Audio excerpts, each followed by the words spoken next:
Salam olahraga, selamat sore. Hari ini saya bikin video lagi untuk matchday ketiga Liga Champion. Harusnya kemarin buat video tapi ya nanggung sih 2 video dalam 2 hari, jadi gabungin aja jadi satu. Banyak match-match yang menarik untuk kita bahas, tapi nggak semuanya kita bahas sih. Tetap kita lihat dari grup A sampai grup H, apa aja match yang mengejutkan lah gitu. Dari grup A, Lokomotif Moskow lawan Atletico 1-1. Atletico bermain imbang, ya gimana lagi kalau misalnya pemain Atletico nggak handsball, ya mungkin bisa aja Atletico menang ya. Atau bukan, ya Atletico menang. Dan juga dan Atletico ini kan masih jadi tim yang menarik juga lah di grup A bersama Munchen, dan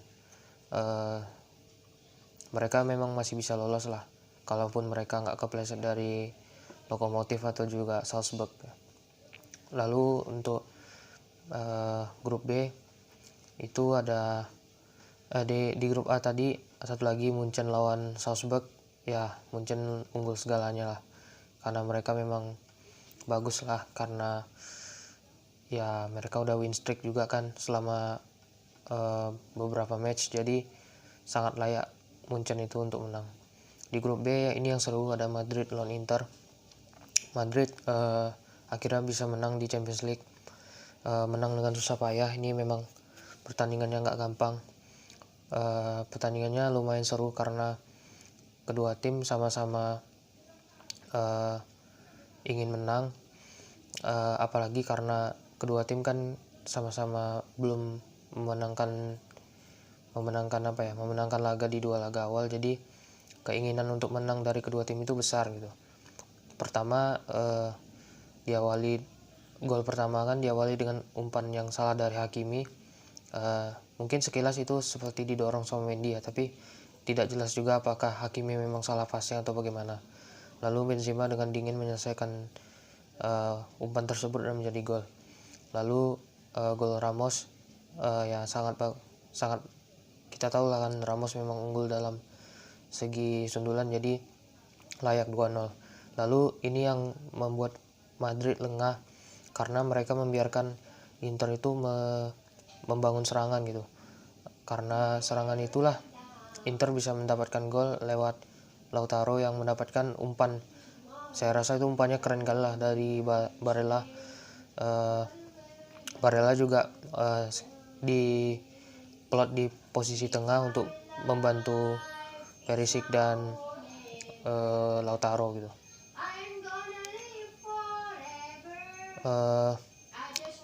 Di babak kedua praktis Madrid sama Inter sama-sama ingin menyerang, mendapatkan gol lagi, tapi yang saya lihat sih keduanya sama-sama menguntungkan serangan sampai menit ke 67 Inter dapat gol penyama kedudukan dari Perisic, umpan yang sangat bagus dari Lautaro.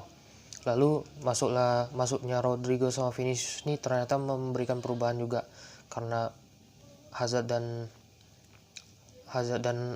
Asensio kan nggak berkembang ya, jadi makanya mereka digantikan, dan akhirnya Rodrigo bisa mencetak gol yang membuat Madrid unggul 3-2. Setelah itu kan praktis Inter akan menyerang Madrid lagi karena mereka akan butuh gol untuk at least mereka bisa menyamakan kedudukan lah. Tapi hasil akhir Madrid 3 Inter 2. Ya kemenangan yang sangat penting, meskipun Madrid posisinya ya masih di posisi 3, posisi yang tentunya tidak diinginkan, tapi saya rasa ini lawan Inter aja di kandang berat gitu ya, apalagi lawan Inter 2 minggu lagi di Giuseppe Meazza nampaknya bakal lebih berat, tapi saya optimis lah Madrid bisa menang.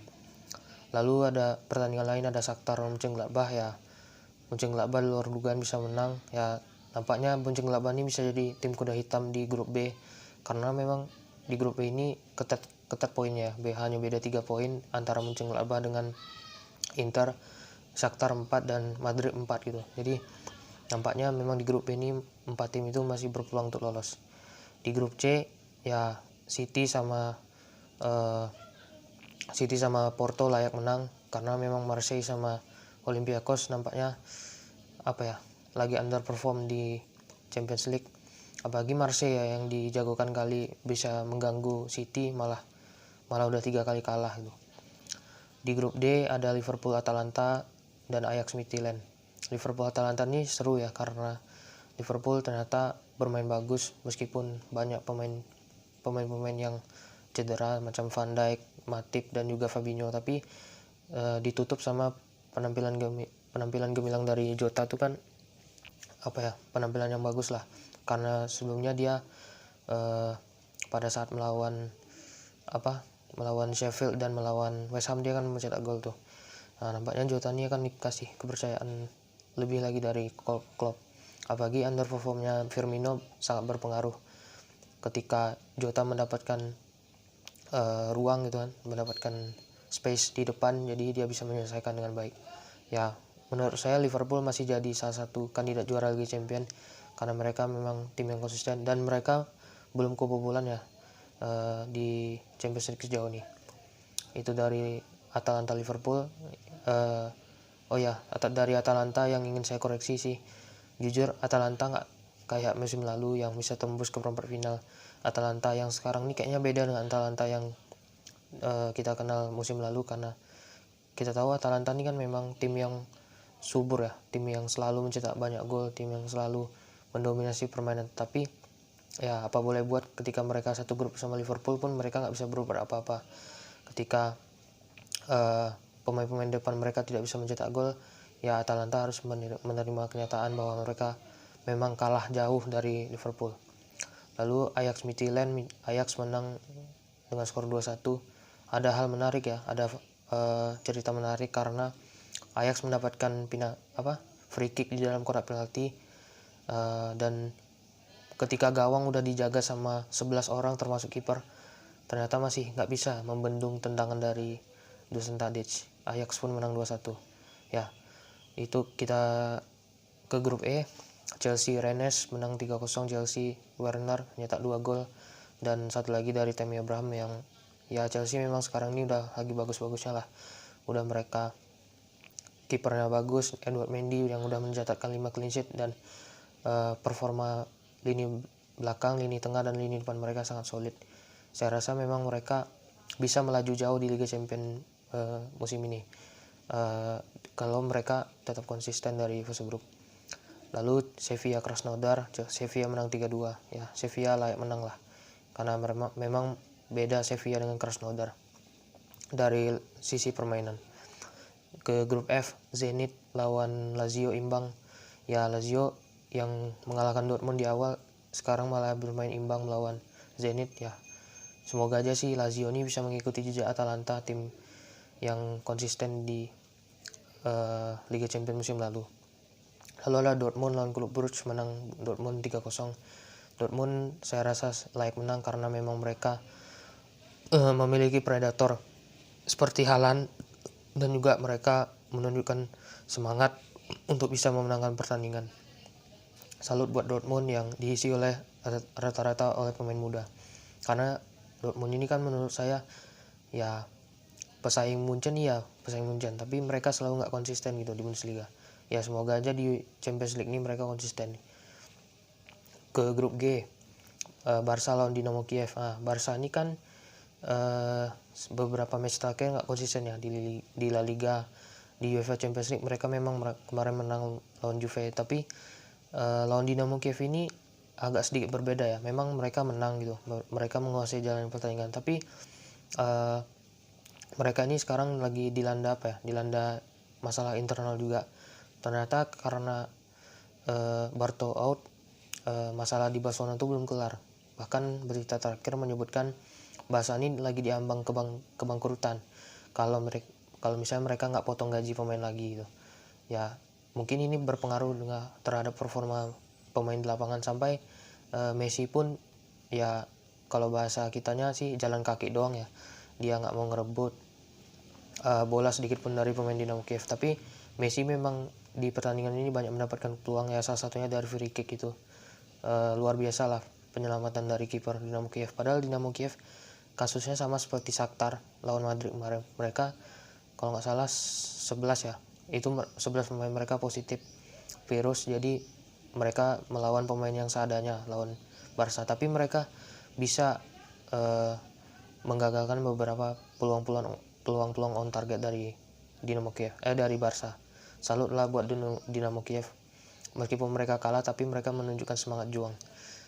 Dari hasil lainnya, grup G, Ferencvaros kalah 4-1 dari Juve. Ya, kita tahu Ferencvaros ini kan debutan di UCL, jadi mereka nampaknya belum mampu berbuat banyak karena mereka satu grup sama ya tim yang notabene malang melintang lah di Eropa. Oke, kita ke grup H, grup terakhir. PSG lawan Leipzig. PSG kalah. Ini yang mengejutkan ya juga. Leipzig yang kemarin dimatain sama MU, Leipzig menang. Malah MU yang kemarin ngebantai Leipzig kalah sama Istanbul. Ya, itulah sepak bola. Memang nggak bisa diprediksi. Sepak bola ini bukan matematika yang bisa kita hitung-hitung dengan menggunakan rumus.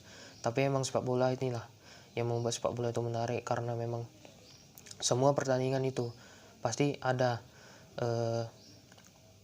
kejutan-kejutan yang dihasilkan. Makanya saya terkejut malahan di grup H ini PSG kalah lawan Leipzig dan MU juga kalah lawan Istanbul. Nah, untuk PSG Leipzig ya, padahal pincang sih memang PSG ini karena tidak diperkuat Neymar, Mbappe dan Icardi. Tapi Di Maria memang main, Di Maria nyetak 1 gol tapi belum cukup karena ternyata Leipzig mempunyai jiwa untuk menang gitu, dan mereka berhasil mencetak 2 gol ya. Kemenangan yang sangat layak bagi Leipzig, mungkin karena mereka ini kemarin udah dihancurkan MU 5-0, jadi mereka semangat untuk mencari kemenangan kedua. Lalu bagi MU ya, saya nggak tahu lagi ya performa MU ini gimana. Di preview atau review Arsenal kemarin, MU lawan Arsenal kemarin, pernah saya bilang memang performa MU menanjak tapi belum bisa dibilang konsisten. Ternyata terjawab sudah 2 pertandingan terakhir setelah mereka menang lawan PSG dan juga imbang lawan Chelsea. Ternyata mereka dan Leipzig mereka ya menurun lah, performa mereka udah menurun. Dan juga lawan Istanbul ini pun golnya kalau boleh dibilang 2 gol itu ya 2 gol yang harusnya tidak terjadi ya bagi klub sekelas MU, karena ya gol itu kan terlihat gol yang easy ya, gol yang mudah gitu ya. Semoga aja sih MU cepat berbenah dan semoga aja mereka bisa performa mereka bisa menanjak lah. Kalau begini terus nampaknya pemecatan Ole tinggal menghitung hari aja ya. Itu aja dulu dari Liga Champions matchday ketiga. Nanti kita buat video lagi insyaallah, tapi kita tunggu dulu lah match yang seru nanti ya. Apalagi minggu depan kan ada jeda internasional, jarang-jarang nih saya buat preview negara. Jadi nanti kita akan review lagi ya. See you in the next video. Thank you for watching.